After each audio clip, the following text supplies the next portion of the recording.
In episode number 378 of the Reasons I'm Broke podcast, we cover the finally released trailer to Wonder Woman 1984. We also have some news from Bob Iger about wanting to meet with the great Martin Scorsese to direct a Marvel film. Highly doubt that. Our comic book review this week is Harley Quinn, Villain of the Year #1. All of this and so much more on today's show.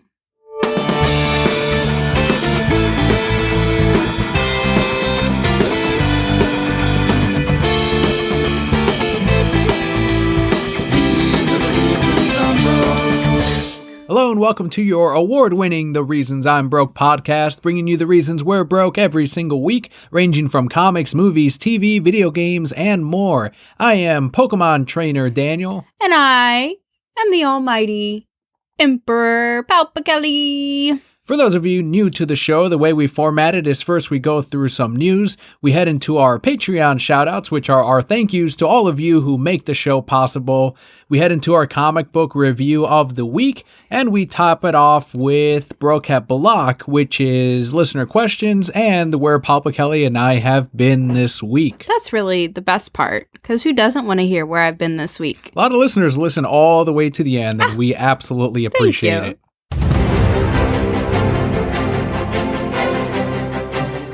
So kicking off our news, we do have some The Batman film news. Peter Sarsgaard from Garden State has been cast as an unspecified role in Matt Reeves' film. Previously, Skarsgård's wife, Maggie Gyllenhaal, played Rachel Dawes in 2008's The Dark Knight, which is kind of neat, keeping it all in the family, very much like Jason Momoa did with his stepdaughter in Catwoman. But the picture or the reveal came from Maggie Gyllenhaal's Instagram, in which it had Sarsgaard, with half his head shaved, along with the caption, "halfway through a shave." So who do you think it could be? Do you think it's Two-Face? It's obviously the Joker. I mean, it's fucking Two-Face. You think so? Because it only said halfway through a shave. Maybe they were going to shave it the rest of the way. Well, the other one that people are thinking is either Victor Zsasz or Calendar Man. Joker, maybe? I mean, not Joker, Riddler? No, we have the Riddler cast already in this Reeves Batman film. And I thought Harvey Dent was already cast. I could be wrong, but I could have sworn we did. Either way, Peter Sarsgaard, he always plays kind of the asshole, so it works with whatever they're going to end up going with on the Batman. At least that's what I've seen him in, usually.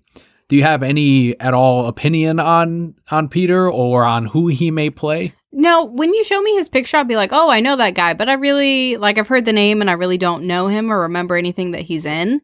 If they're shaving his head, yeah, it could potentially be Zsasz. You think they go the Mr. Freeze route? I didn't even think about that. Could be Mr. Freeze, could bring him back. He definitely has the face of that person who you're like, I know him. But I don't know him well and who he is. I don't know where I know him.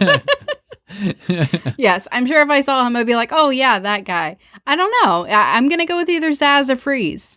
Hopefully we'll get a confirmation very soon, with the Batman set to release on June 25th, 2021. Something that will be here even sooner is the new Wonder Woman film, and we finally got the first full trailer dropped at Comic-Con Experience last week. I can save today, but you can save the world. Steve. Diane.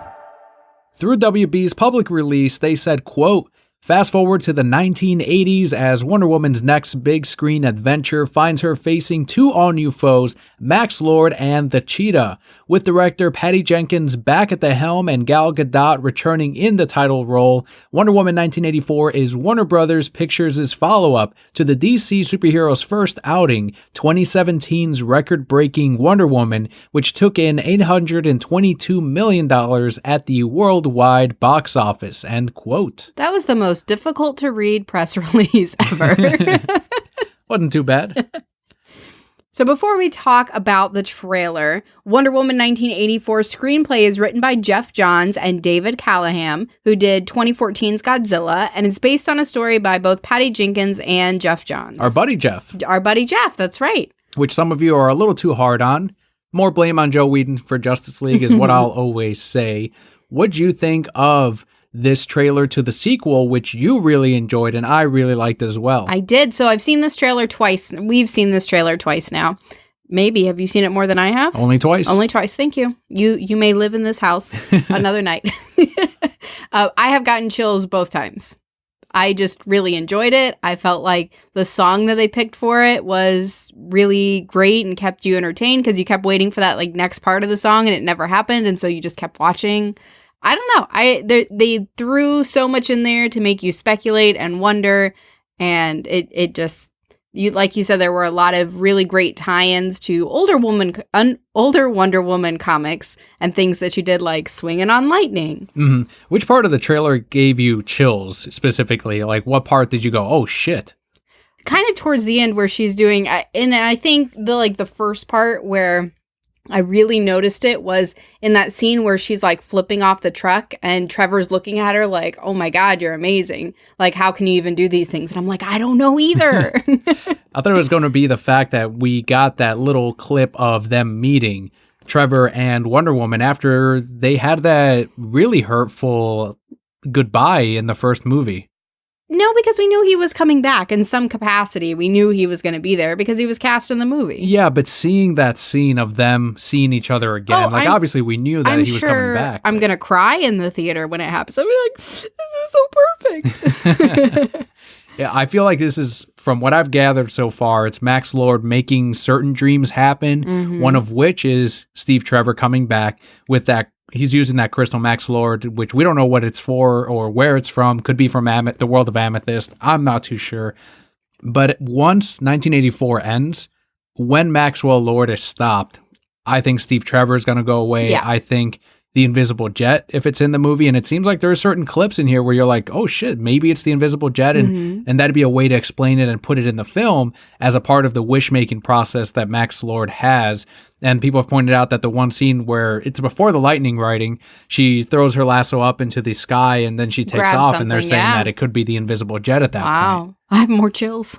I'm so excited. Yeah, I definitely think that we're going to have that moment where, she has to say goodbye to Steve Trevor. You even kind of see it in the trailer where he's like, the world needs you. You know what you need to do. And so he probably also knows, I'm just a figment of your imagination. You have to really let me go. Or I shouldn't exist here, at least. Right. I don't think it's in her head, no. Regardless.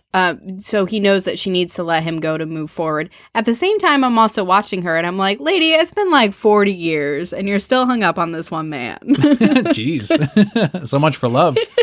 Do you think that blonde lady we saw is Cheetah? That's Cheetah, right? Yeah, that's her. Perfect. Yeah, we don't get to see her as Cheetah, but she's definitely going to take a big turn, right? And moving into that.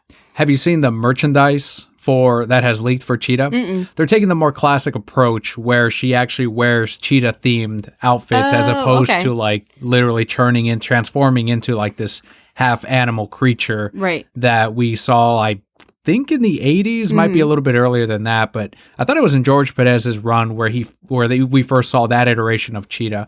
But I think this character is based on George Perez's Cheetah as opposed to the more classic version, but she is, according to this merch, taking on that role of just like Cheetah imprint, kind of like Catwoman did in Batman Returns, where she has a whole different attitude and a whole change. And maybe that's a part of, again, Max Lord's wish-making process where the vast population, I don't know, or select people have that power or tap into that wish-making power. And this is all, I have no idea if that's the plot, but that sounds like a way to make all of that work. Right. Yeah, it definitely does. And we see little glimpses in the trailer that would lead us to believe that, yes, that's where they're moving.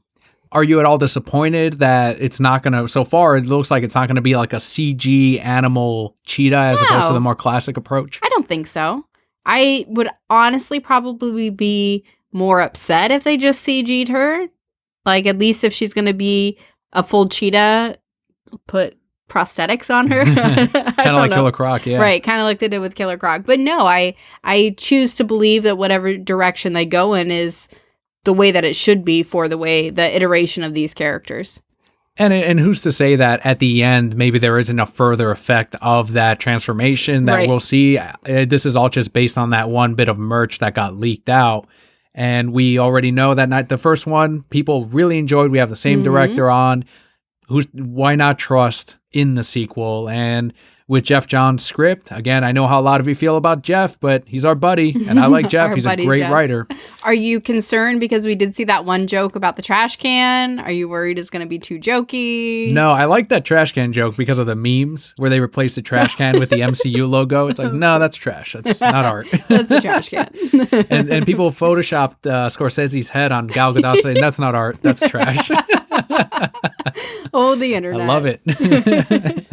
So no, I like that joke. Oh, okay. Okay, good.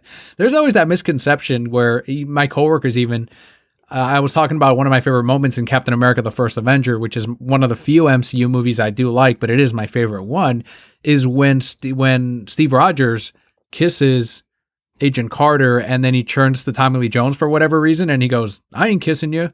And I'm always like, why did he turn to Tommy Lee Jones in that scene?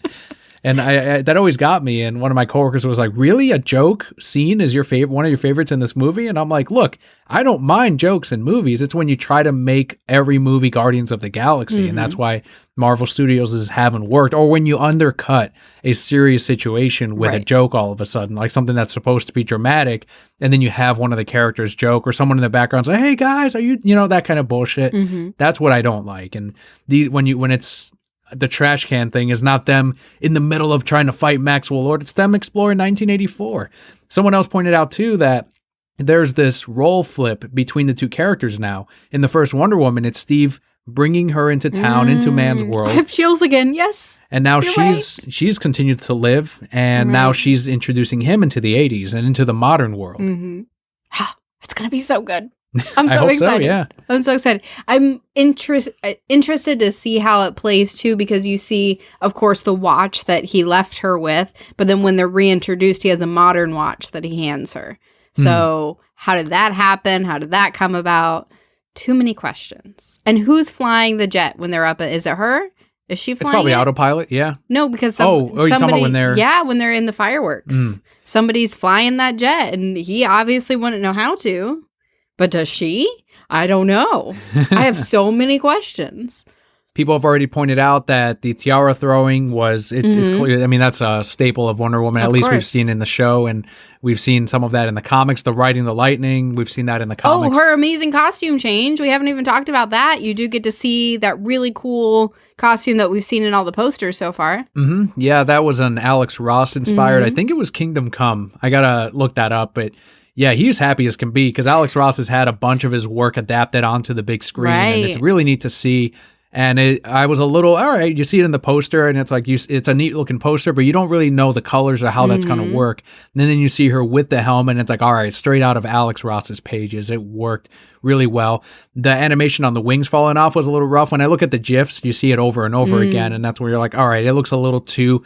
But this is also the first trailer. Right. These things change and get sharpened and all of that by the time it releases. And that's probably the one nitpick I have from all of this. I know you and I weren't too thrilled with like the noodly Wonder Woman lasso in the first movie during the fight scene because you have the camera panning out and it's all over the place. It wasn't as jarring this time. I don't know if you got that same impression. No, I was, the same. I will say the first time I saw her riding lightning, I'm like, that's fucking stupid. And then the more I think about it, I'm like, oh, well, she's like half god, so that makes a lot of sense. And Zeus's daughter. Right. So that makes a lot of sense. Too. Stop. Just let me think I was stupid. So no, I didn't feel that. But again, we're seeing just a trailer, just quick glimpses of all these things happening. So it may be different when we see it on the big screen, but as of right now, I was pretty happy with it. One of my favorite tweets, and she got buried, but this SJW put up a screenshot of her landing in that mall, and you see the close-up of her shoes, and then it goes up, and she's like, really? They're going to make her wear heels in this? And people immediately were like, you mean the same shoes she's worn since BVS? Forever? You mean the same ones she wore in Wonder Woman? You mean the same ones that were designed by women costume designers in the movies? And then a bunch of like, why not? Why can't she? Maybe she wants to. Maybe because she can. And all this other, like, she's like, all right, okay. Immediately, I'm sorry. backfired on her. Hey, at least she's wearing wedges, which are easier to walk / run in, and I'm sure fight in them too. I don't know what that is, but I believe you because I don't wear wedges. That's where it's a solid heel all the way back instead of like a space and then the heel. Gotcha. There was a website, and I wish I had bought them. Not that I ever would have worn them, right? But I think it was called Her Universe, where they released her shoes the exact shoes that she had, but they came in 3 pieces. So you could either wear it all the way up to your knee, you could take it off and like be a little boot, or you could take it off and just be the sandal portion. And they were so cool. They were like $100 and something. But I was like, this is how you do it, because then you can wear it practically, but you're still like, I'm Wonder Woman. And I'm still wowed by her shoes. They were great. We're bound to get a couple more trailers before this film releases on June 5th, 2020. That wasn't all we got from the Comic-Con experience in Brazil, though. Wonder Woman 1984 director Patty Jenkins revealed that she is executive producing a spin-off movie focusing on the Amazons. And I am for it. Now we can talk about that clip in the movie where it seems like we're going to explore more on the world of the Amazons. Chills again, yes. That was the same girl from the first. That's supposed to be Wonder Woman younger, right? Yeah. So she's probably having a flashback of, this is how I fought with my people. These are the things that I had to do. And she's probably building off that, because at this point, she hasn't been home in however many years. Right. She wasn't able to return. Right. She wasn't ever able to go back. So she had to give all that up for the world, for this man who she lost. So I think it's really smart to have her remember back to those moments, to remember back where her strength comes from and all this training and all those different things, and pull from that to help her overcome whatever she's going to. Well, this spin-off movie kind of reminds me of the Trench spin-off that we're getting from Aquaman. And the director, Patty, had this to say, quote, "Of course I won't be able to direct, and Gal shouldn't star, but we will show the story of these women," end quote. No further details were given. We don't know if it's going to be Wonder Woman when she was young and it's a whole film, or if this is what they're doing while Wonder Woman is off of the, I don't know. I don't know what this could be. We have nothing yet. I hope it's back in time, because I just want to see Robin Wright kicking ass again, making me cry because she has to go. One idea is the whole, because we saw it in the history lesson in the first Wonder Woman, of them, it could be that origin of them establishing the island for the first time. And then you would have to have Hippolyta and Robin Wright come back. That's the story of them being gifts to man from Zeus, I believe, and then them being held as slaves and essentially ruining the gift of the gods, and then sort of establishing their own and going off, having this resentment towards all of mankind. It could be that story, or the only other one, again, is what is happening while they're gone. Either way, I'm for it. I think it's great. I think if you're going back in time and looking at the story of them establishing themselves, there's so many other things that you can tie into that, because of course you have all the gods, right? Obviously. But you could tie in the Atlanteans too, because they were around during that time. You could even go so far to say, how did they get the mother box on their island, if you want to be crazy? But yeah, so many different things that you can do. I just really hope Robin Wright is in it. I don't even remember her name, except Robin Wright. And she was just so good. I mean, it was great. Antiope, thank you. I loved the world that they built there. And even if you're flipping back and forth through time, right? So maybe you have them establishing themselves. You got young Wonder Woman, maybe even Zeus showing up like, yes. Hey. It's got to be Zeus from Zack Snyder, or even Joe Whedon's Justice. Like in both of those, you see Zeus. Where he's like, nee. Yes. With his little robe, and he's like pointing. Well, that's the history lesson in the first one. But yeah, those poor bodybuilders, that many of which weren't really credited in Joe Whedon's cut of Justice League. But it'd be neat if they reused them. But if not, I wouldn't mind that painting Zeus of him with his little robe and just kind of daintily shooting lightning. Pointing his lightning like, we could see the death of Zeus, too. He dies? Well, remember, it's all in that history lesson in the first Wonder Woman. You're right. Oof. I'm excited. I think that this is a great thing for them to build on. They're just going to have to be really careful that it doesn't turn into too much of a women's power movie. I gotcha. Yeah, it's hard to walk that line. I think so far they've done really well. They did fantastic. And I know when we talked about Wonder Woman, we went way deep into why they were successful. But now with a whole island full of strong women, you have to be a little more careful. A movie that has made more than not just Wonder Woman, but many and most of DC's films, and it has been the most profitable percentage-wise of any comic book movie of all time. The Joker has dominated the 2020 Golden Globes nominations. The nominations it received were Best Motion Picture for a Drama, Best Performance by an Actor, Joaquin Phoenix. Best Director, Todd Phillips. And Best Original Score, I'm going to say her name wrong. We'll give it a shot. I think we heard it a few times. Hildur Guðnadóttir. There you go. That's kind of what I heard. Perfect. That's what I heard too. So yeah, so many categories. Not that we were expecting any less. It has made MCU sheep so mad because not a single MCU movie was nominated. I'm angry. They are My pissed off. films. No best picture Endgame. Sorry, go home. One of my favorite things, I guess, is I have some Facebook friends who enjoyed Endgame and they still post on Facebook like, this does not deserve Best Picture. I enjoyed the movie, but it definitely doesn't. And Robert Downey Jr. does not deserve Best Actor. That's a rarity to see.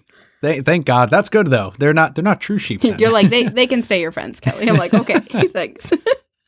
It's not cinema. Sorry, cinema got nominated. Junk food did not.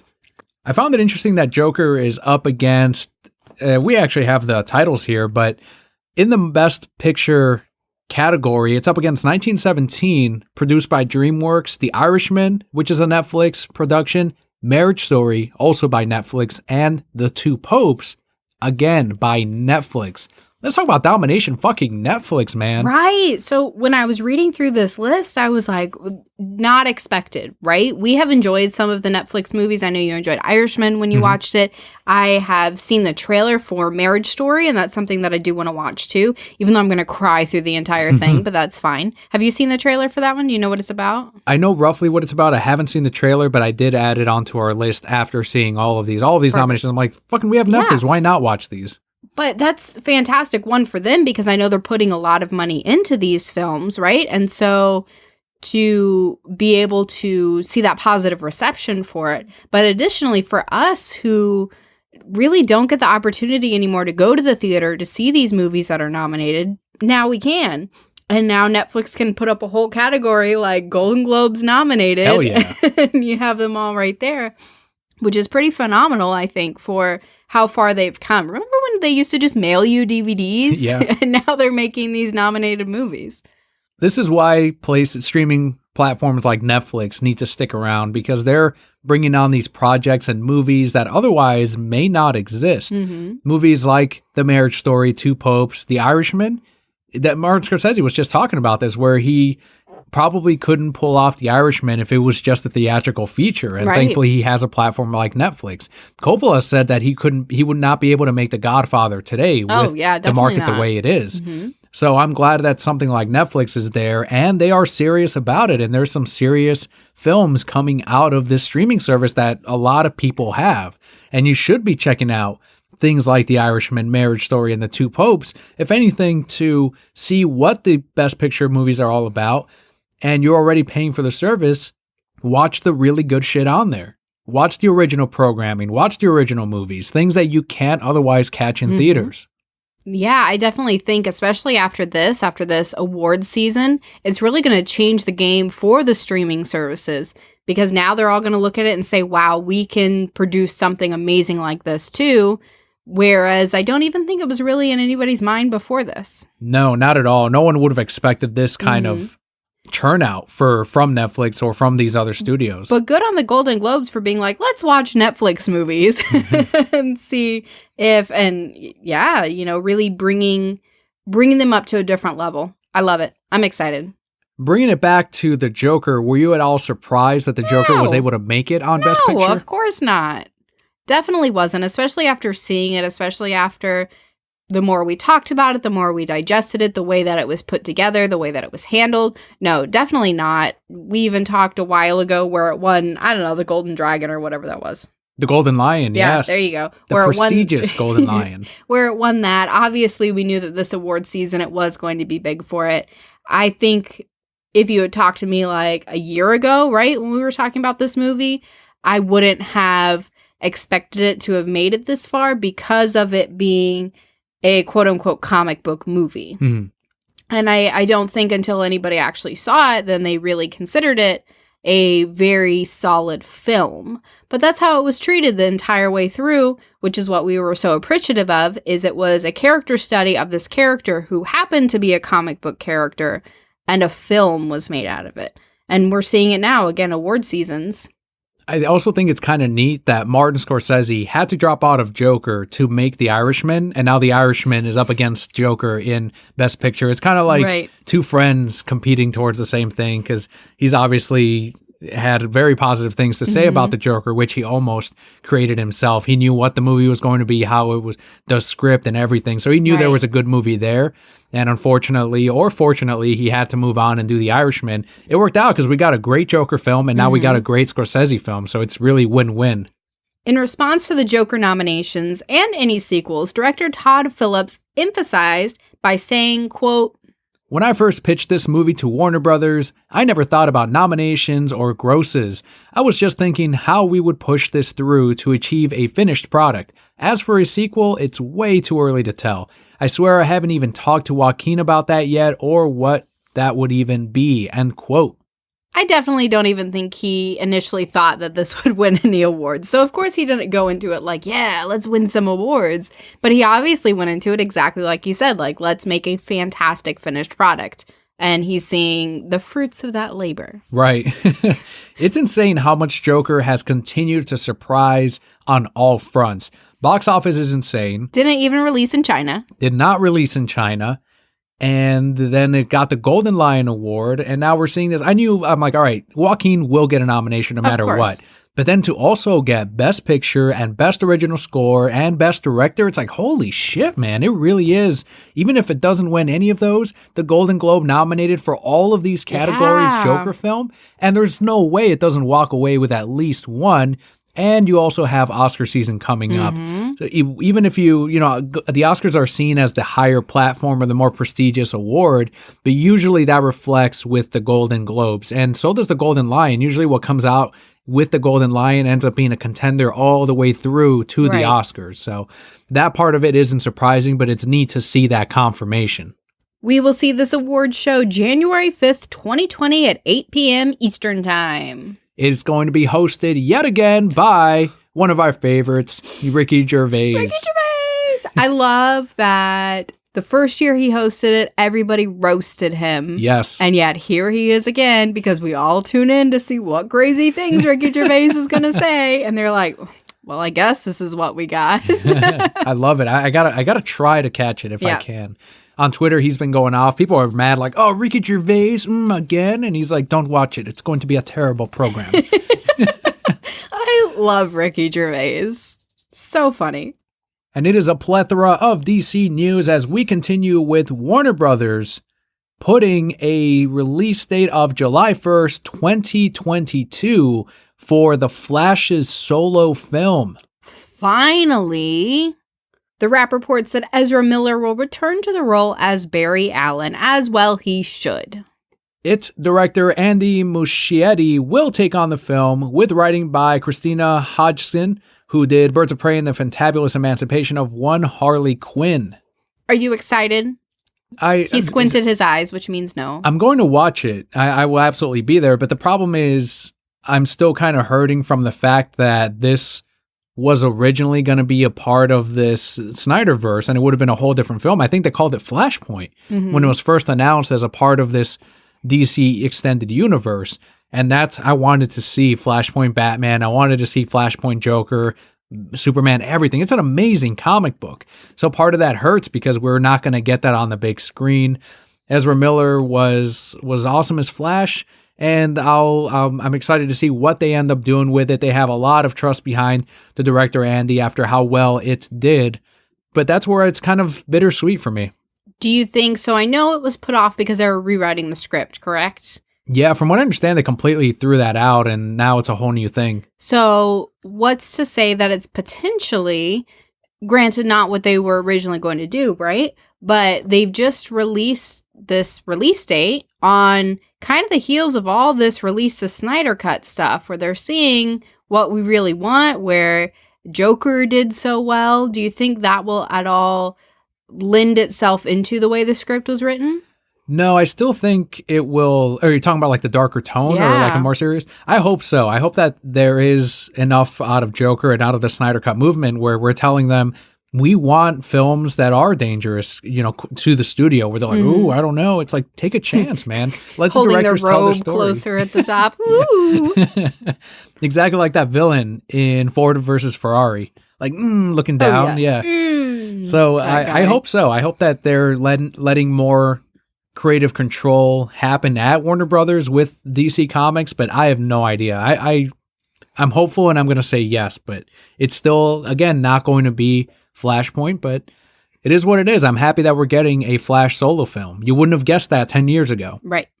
Warner Brothers also set the release date for Aquaman 2, which will be December 16th, 2022, and Shazam 2 on April 1st, 2022, which is a little bit over 3 months after Black Adam's release. So counting DC superhero pets, that's going to be 4 films in 2022 from DC Comics. Crazy. Aquaman 2, Shazam 3, and now The Flash. Shazam 2? Yeah, that's on April 1st, 2022. You said Shazam 3. Okay, well, you ran ahead a little bit. Maybe I was thinking of Black Adam as Shazam 2, but it's I don't think we've ever gotten 4 DC films in 1 year, right? I don't think so. I don't know. I feel like it's been so long. It's been a while. Are any of these that you're more excited for out of The Flash, Aquaman 2, Shazam 2?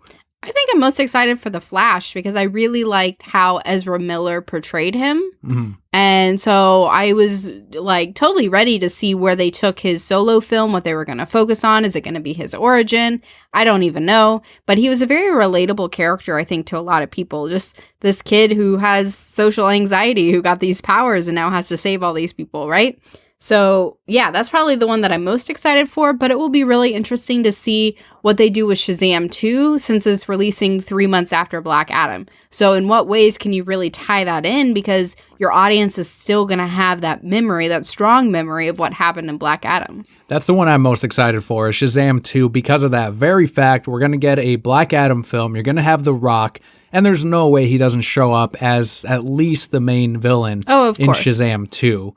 So they're going to include him in there, and they're going to fucking fight. He's going to fight the Captain Marvel and the rest of the Marvel family. And the audience is going to be so divided because we just saw this great movie where he was the good guy, just saving his people.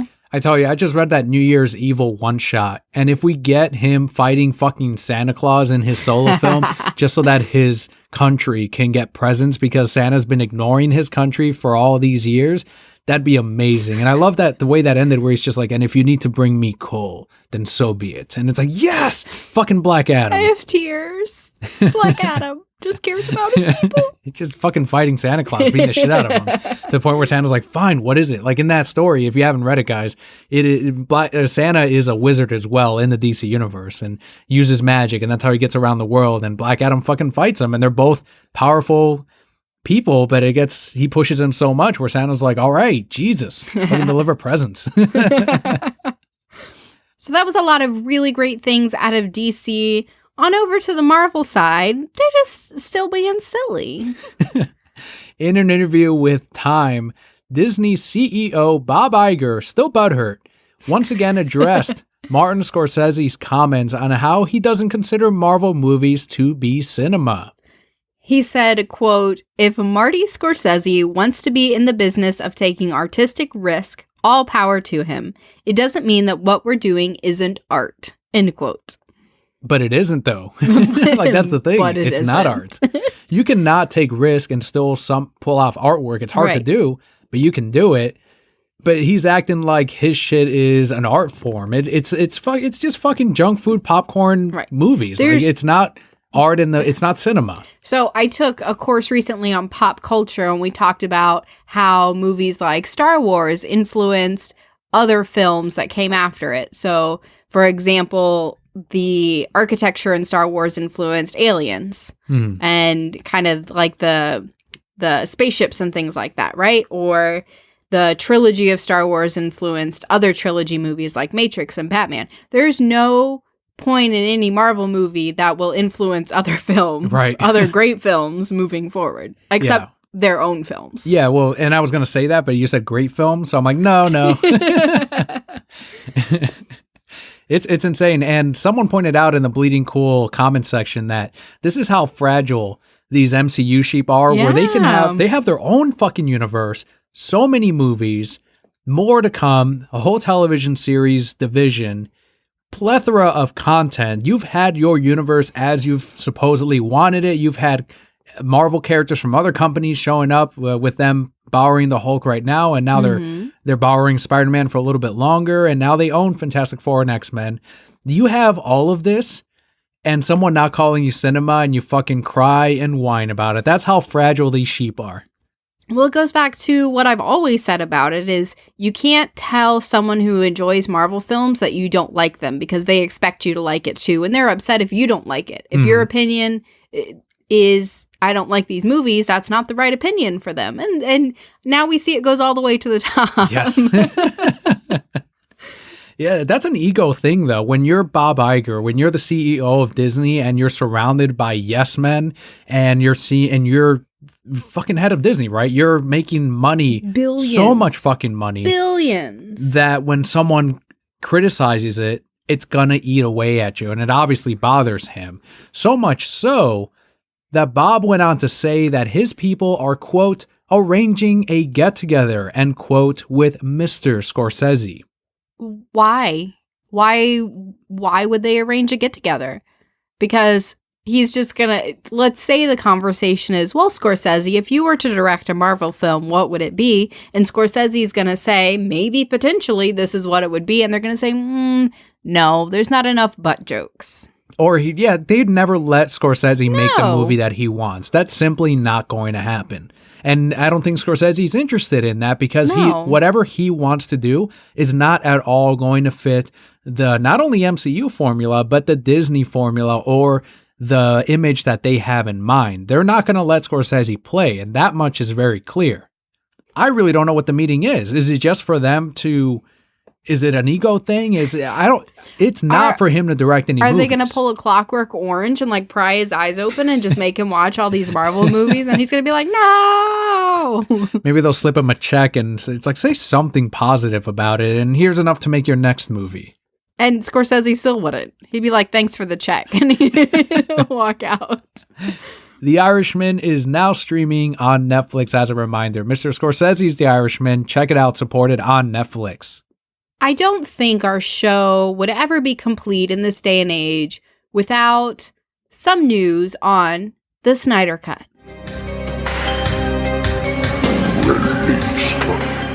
And the Release the Snyder Cut movement had a huge achievement this week. A lot of good being done in the world.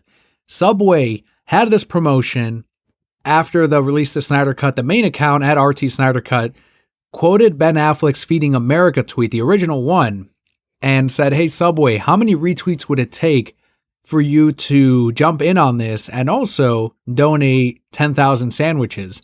And that's when Subway said 5,000 retweets in 5 hours. And the challenge was fucking on. It sure was. And did it take 5 hours to reach those retweets? Not even close. Not even close. But Subway, being the clever bastards that they are. Not bad. They're great. They're great. They're not bastards. They are heaven sent. A great company. I would love to work for them. They're an amazing... The clever angels. Yes. That they are. They tweeted, quote, so you're fast. And since you did it in under 214 minutes, we're going to up the donation to 15,000 subs. Oh, yeah. Hashtag release the Snyder Cut. End quote. Starting off with so you're fast, that part of that tweet, which is a Bruce Wayne quote, and also 214 minutes, like, god damn, man, like some deep Snyder Cut fans yeah. I mean, someone that knows what's going on with the movement absolutely set this tweet up, and 15,000 subs now. They're feeding families. Zack Snyder tweeted back with, quote, thank you for your generous support, helping feed hungry families across the country, end quote. We, of course, ate at Subway. Hell yeah, we have before. We did that day, and we will forever in the future. They have amazing sandwiches. Fresh ingredients, great meat and meatless options. They also have amazing soups. I don't know if you know. They have great soups. Yes. They have amazing drinks. Different crisp, kinds of refreshing, breads. all kinds of bread. You can pick out a variety, whether you want to go healthy or just want to go with whatever's filling or delicious. They have it all, everyone. Subway, Eat fresh. And someone in my day, it was OmniJam, said, they have pretty good pizza too. And I'm like, I've never had their pizza because I'm afraid that I'll love it so much that I won't go back to their subs. And I'm like, I love their subs that much though. Fun fact, I believe you can just like purchase the bread too. So if you get a soup and you want some little Dunkin' bread, you can just buy the bread for like $1 or $2. If you're on a budget, Yeah. Subway's for you. If you're not on a budget, you want to buy a shit ton of subs, and you should, Subway is for you. They're all over the place. You can order online. You can order on the app. There's kiosks all over the place. They do delivery from some delivery service that is not Subway, but friends of Subway, I'm sure. There's drive-through Subways. Hell yeah, there's fucking That are open all drive-through night. Subways. Subway is there for you anytime you need them.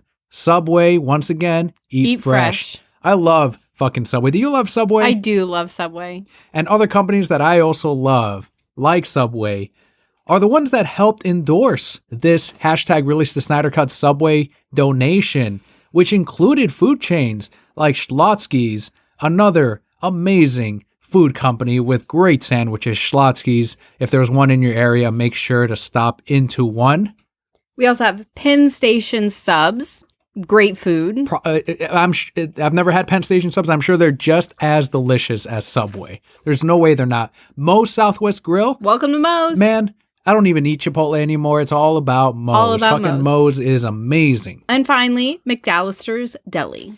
More sandwiches, equally as great as Schlotzsky's and Penn Station Just and get Subway. one from each. Breakfast, lunch, snack, and dinner. And fucking, yeah, and midnight snack if you want with that Subway drive-thru all the time. You can, once again, Subway, Schlotzsky's, Penn Station subs, Moe's, Southwest Grill, and McAllister's Deli. All of them together, and they all played friendly. Are they Captain Planet when they Pretty much, yeah. their powers combined? They are the Snyder Cut? They are a league of their own right there. There was that hashtag of Sandwiches Unite, which was amazing. All great companies and supporters of the Snyder Cut movement. Most importantly, though, over 15,000 families and more because of Ben Affleck's original tweet got fed. So huge thanks. If you were one of those people that retweeted, favored it, shared it, however it is, you helped in feeding these people. But that's not all we got about the Snyder Cut this week. Of course, there was more. Some mind-blowing information that we always kind of assumed, but we now have confirmation of. Zack Snyder on Vero put up an image of Black Suit Superman from his cut of Justice League. Dun, dun, dun. Straight out of the Return of Superman from the comic books. It's something that people were asking about. Like, are we going to get the black suit? Is it going to happen? We know the black suit is there from Man of Steel even, where not only did Jor-El wear a black suit underneath the armor, and then all the Kryptonians had that black suit underneath, but Jor-El's had the family insignia on there. And then he wore it in that nightmare sequence in Man of Steel where he gets buried underneath the skulls. He has the black suit there. And then in the deleted scene of Justice League, you see him going through the Kryptonian ship or the fortress. And then he passes the black suit. He sees the colored one. And Zack has since answered the question of, does he go back and choose the black suit? And Zack says yes. He actually comes out and it's the black suit, not the colored one, just like in the Return of Superman comic books. But all you super sleuths out there pointed out that the image was a photoshopped piece, and so someone asked if the suit was ever shot. What was Zack's response? His exact response was, quote, "If you ever see my film, this is the suit," end quote. So tell all our listeners, what did this sneaky man do? So a lot of the scenes, and this is what we're piecing together so far, because the scenes of Zack Snyder, what he filmed for Justice League, his cut of Justice League before he left the project, had Superman in the red and blue outfit. And that's what we saw in the behind the scenes and in the images and all of that. And what we're finding out, and this is the latest thing, and he says that you don't see him wear the color suit at all in his version of the film, is that there was a compromise where, not really a compromise, I should say, but he asked Warner Brothers, they said no to the black suit. So he shot with the color suit and then color corrected in post to make the suit black in his cut of the film. So that's what he wants and what we're going to see. And he then went on to expand on Vero that he wouldn't have put on the red and blue outfit until the end of his 5-film arc. Not at the end of Justice League. He would have had the black suit in Justice League 2 and in the inevitable Death of Batman at the very end, that's that he said after the journey, and he capitalized J, so the hero's journey, as at the very end when you see the red and blue, and that's the end of his DC extended universe, and that would have been it. So that's a huge thing that we are going to eventually see, is this black suit Superman in his cut of Justice League. It's just a matter of when. But it's funny that, color correction seems to be the key to that. When it's like, nah, all right, you're going to say no, we'll fix this later. We'll fix it when it's already done. And Right. You're just like, ugh, whatever, Zach. And one of the things that I was thinking too is it's like, well, they obviously shot with the red and blue suit, so you don't have any promotional material of him wearing the black, and that's something that they later could have corrected. But it also has to do with the reveal of his return, right? If you remember leading up to Justice League, you hardly saw Superman in any of the trailers or the material or any of that. It mainly focused on Batman, Wonder Woman, especially after the first Wonder Woman film was such a huge success, Cyborg and Flash and Aquaman. So it's amazing how quickly people are piecing together the facts, and I'm sure someone's being fed something by Zach. And I like that we're getting so close to the comics. As Superman fans, they should be thrilled at this. You know who's inadvertently getting fed by Zach? The 15,000 Americans 15,000 families by Subway. with Subway subs. Thank you. I'm glad you pieced that together. You truly are a Release the Snyder Cut fan. And a Subway fan. Yeah. Huge Subway fan. Eat fresh.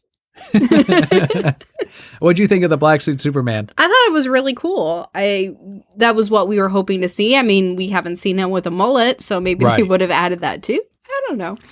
Probably not. But yeah, it was really cool. It's great that Zach is revealing so much of his vision and getting us even more pumped. And he better not pull the rug out from underneath us later and be like, well, we're not ever going to get it.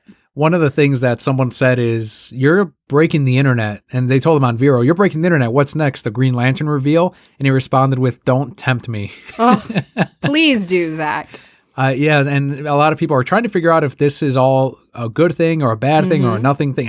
We have no idea what this means. More revelations, more changes. And this wasn't even a scene from the movie. So that's one thing that it's like, all right, that's kind of neat. He hasn't even started to show those off. And someone else also asked him, how many more of these bombs do you have hidden away? And he responded with, the movie is almost 4 fucking hours long. So a lot. And it's like, shit, man, there's so much in there. Here's the thing. And obviously we very much hope that we eventually get this movie. I would have loved to have heard that Warner Brothers greenlit this 6 months ago, and all this stuff is just fantastic marketing to get the hype up, to get more people on it, because with how many fans are retweeting these things, right? And hashtag Release the Snyder Cut, how many people are they telling? And so at this point, even if your initial fan base is, I don't know how many hundreds of thousands are part of that movement, but how many people have they now inadvertently influenced because of all this crazy hype? Because I know every time I go into work, someone's like, did you see the new thing? Do I know if they're tweeting? No, I don't. But I know that there's still that hype around it, and other people are overhearing them talk about it. It's exactly how we've all been saying is we've been marketing the movie for Warner Brothers. That is not the issue at all. They just have to fucking release it and get the people paid. Right. Anyone who needs to get paid, pay them. Your marketing's done. Word of mouth is insane. And it's just like the Alita Battle Angel movement, how they've been buying multiple Blu-rays of the movie to try to get a sequel. It's going to be tenfold with the Snyder Cut movement. But that wraps up our news, much like a Subway sub, for the week. Let's head into our Patreon shout-outs. Everyone who makes the show possible.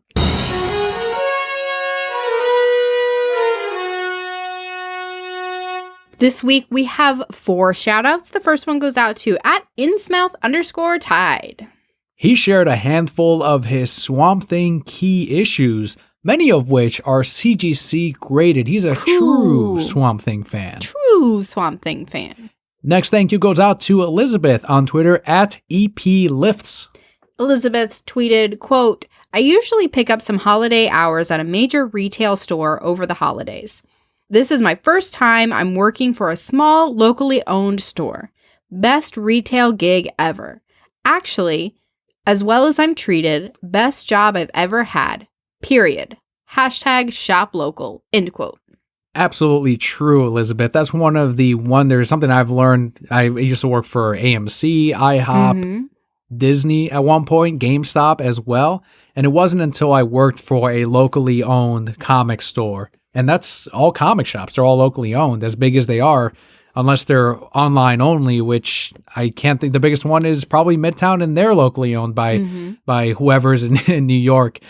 You see the difference in how you're treated, in the level of care that these owners have, management, your own workers, and the impact that you have, whatever your role is, in the community, in your customers, and in the product itself. So it's awesome that Elizabeth is working for a locally owned store and is seeing and enjoying the benefits of it too.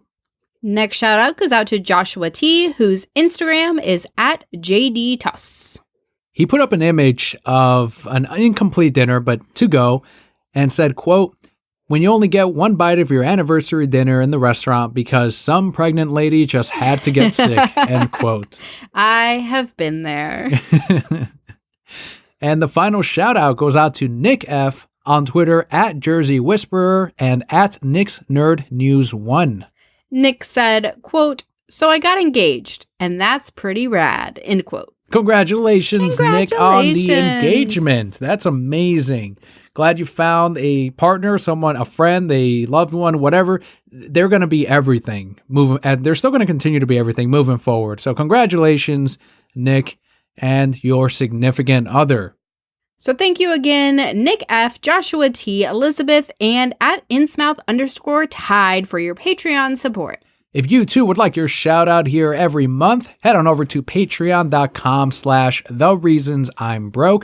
If you find any value at all to what we bring you every single week, consider backing us on Patreon for as little as $1 a month.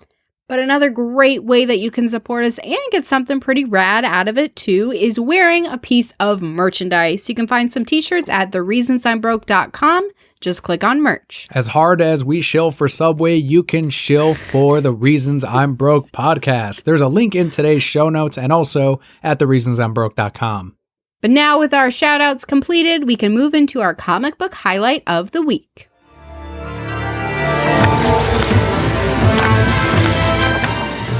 We have a one-shot this week with Harley Quinn, Villain of the Year #1. This is written by Mark Russell with art by Mike Norton, and the colorist is Hi-Fi. Oh yeah, Hi-Fi. Oh yeah. Mark Russell, who also wrote the Flintstones and the Snagglepuss Chronicles. I was like, oh, this is going to be fucking great.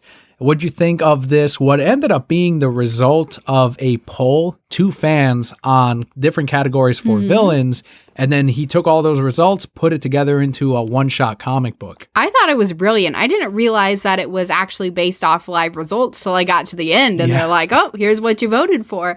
But it was a really fun read. It's Harley is the MC handing out these awards. You get to see all these villains doing their funny little villain things. It kind of follows Killer Croc through a large portion of it, and I thought he was just incredibly charming. I really liked Killer Croc more so than I think I've ever liked him in anything else he's been in. It must have been challenging as well to Mark because based on who the winners were, he had to, it's all comedic. The whole thing is comedic. He had to make sure that the characters were written in character, so it wasn't jarring as to something else. Even characters that aren't normally funny, like the Batman Who Laughs, even though he is a Bruce Wayne who's infected by the Joker formula, I don't think he's anywhere near as funny as just the Joker. And that's obviously a result of him also being half Batman, right? Half Bruce Wayne. So when he ended up in the book and doing his own thing, it wasn't out of character of what he did, and he wasn't just joking around.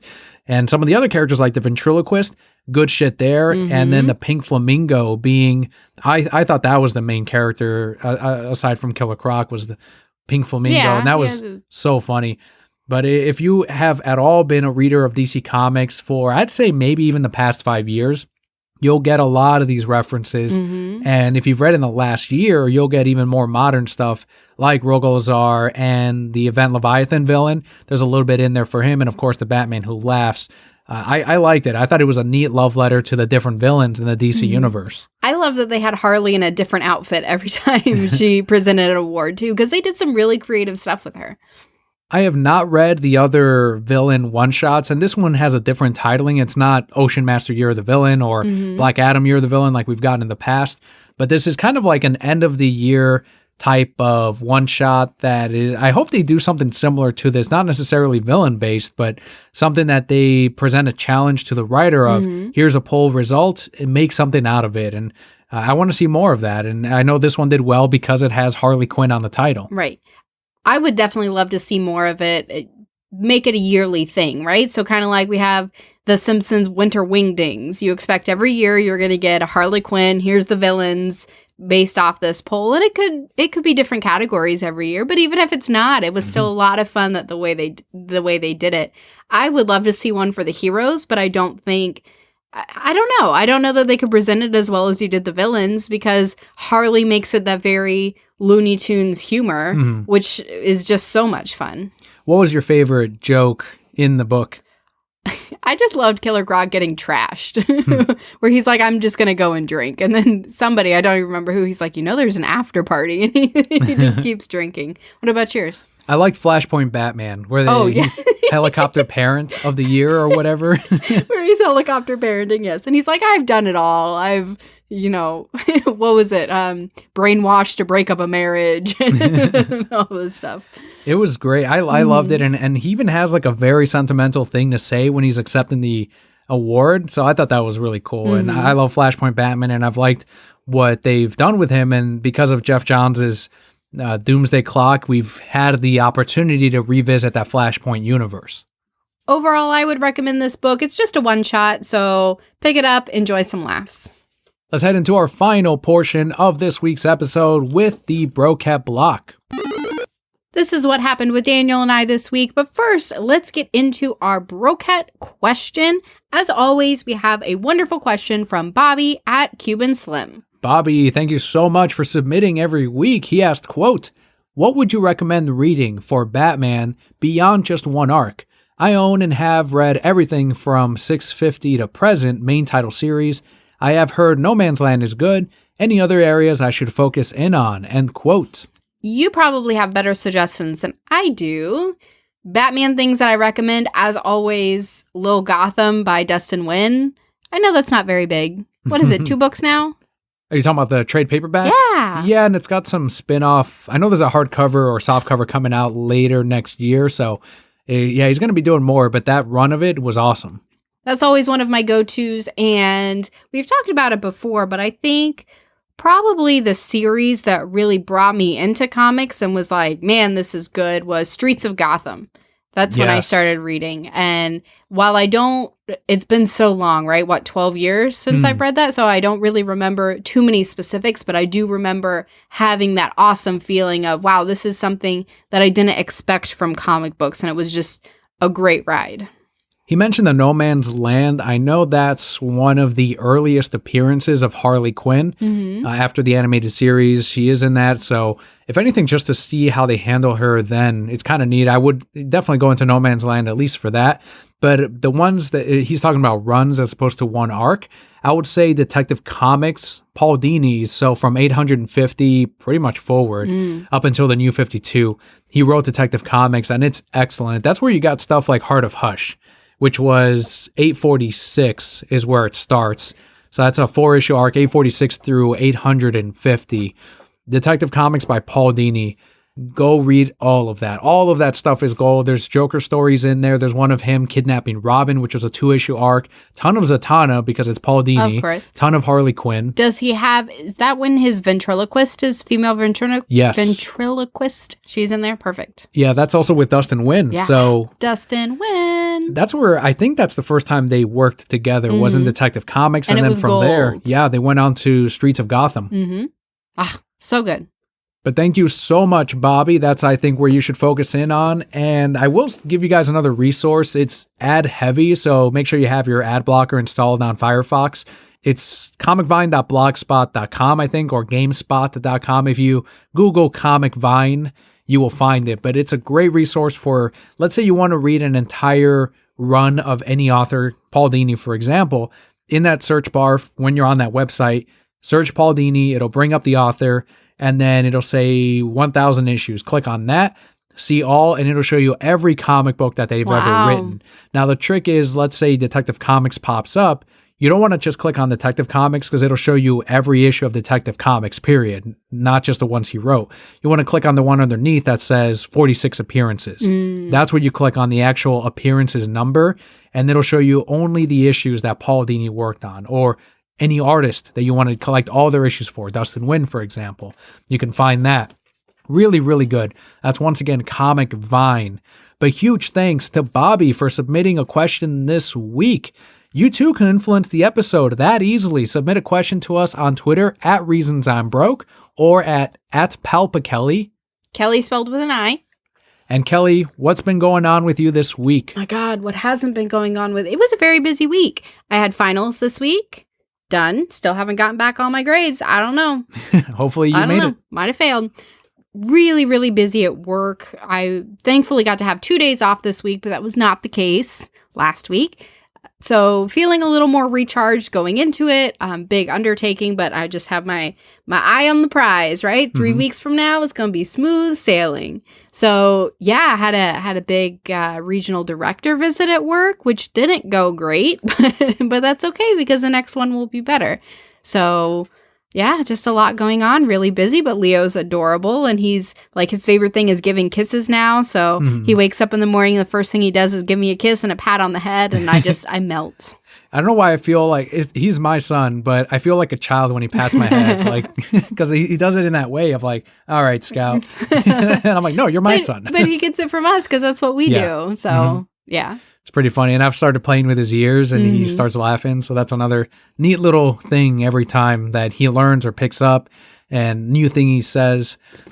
Great stuff from Leo. For me, it's for the rest of the year now. It's going to be, all right, holidays. My boss pointed out that we have a shorter holiday season this year because of the way that the weeks land in December, where people don't realize that there's actually less days to holiday shop. So it's people are going to, it's going to be one of those years where everyone's going to go, oh shit, and more than usual, more than you normally do every year. And you're not going to realize it. It's going to sneak up on you even earlier this year. So I know from here on forward, it's going to be, hey, can you get this? Why don't you have this? Can you get this before Christmas? Can you get this shipped?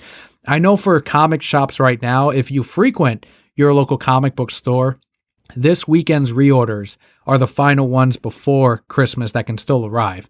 That's, of course, assuming that there's no damages or shortages. So if you order anything from your local comic book shop, make sure to get it in this weekend. The weekend that this episode releases, I would say before Sunday night. So if you listen to this right away, you're good. So that's another perk to listen to the podcast as soon as you can. Or if you're on Patreon, you're listening to this days ahead. Make sure to order them through there. You SOL. SOL.